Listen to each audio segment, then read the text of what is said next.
వారం రోజుల క్రితం ఆత్మహత్యాయత్నం చేసిన భద్రాద్రి కొత్తగూడెం జిల్లా అశ్వారావుపేట ఎస్ఐ శ్రీరాముల శ్రీనివాస్ ప్రాణాలు కోల్పోయిన సంగతి తెలిసిందే. ఆయన మృతి వార్తతో శోకసంద్రంలో మునిగిపోయిన వారి కుటుంబంలో మరో విషాదం అలుముకుంది. ఎస్ఐ శ్రీనివాస్ మరణ వార్త విని ఆయన మేనత్త రాజమ్మ గుండెపోటుతో కన్నుమూశారు.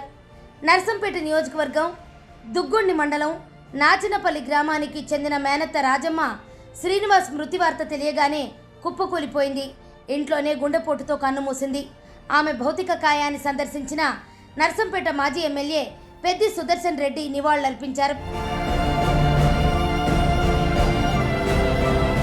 జూన్ 30న మహబూబాబాద్లో పురుగుల మందు తాగి శ్రీనివాస్ ఆత్మహత్యాయత్నానికి పాల్పడ్డాడు.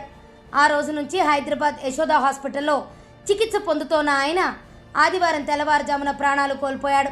శ్రీనివాస్కు 7 ఏళ్ల వయసున్న కుమార్తె, 5 ఏళ్ల వయసున్న కుమారుడు సంతానం.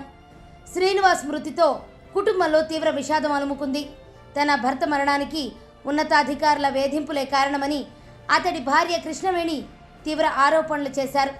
సిఐ జితేందర్ రెడ్డి తన భర్తను మానసికంగా వేదనకు గురి చేశాడని వాపోయింది.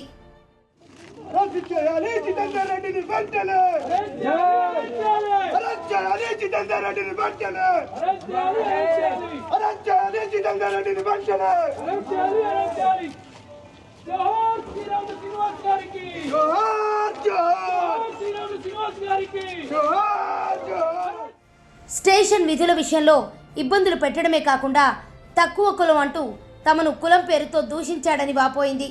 కానిస్టేబుళ్లు కూడా సిఐ చెప్పు చేతల్లో ఉండడంతో తన భర్తను ఇబ్బందులకు గురి చేశారని కన్నీరు పెట్టుకుంది. ఈ ఘటనపై కృష్ణవేణి ఇచ్చిన ఫిర్యాదు మేరకు పోలీసులు ఇప్పటికే కేసు నమోదు చేశారు. ఘటనకు బాధ్యులను చేస్తూ స్థానిక సిఐ జితేందర్ రెడ్డి, కానిస్టేబుళ్లు శేఖర్, శివనాగరాజు, సన్యాసి నాయుడు, సుభానీలపై ఎస్సీ ఎస్టీ అట్రాసిటీ కింద కేసులు నమోదు చేశారు. కాగా ఎస్ఐ ఆత్మహత్య ఘటన పోలీస్ శాఖలో తీవ్ర కలకలం రేపింది. అప్రమత్తంగా ఉండాలంటూ ఉన్నత స్థాయి అధికారులు అన్ని పోలీస్ స్టేషన్లకు ఆదేశాలు జారీ చేశారు.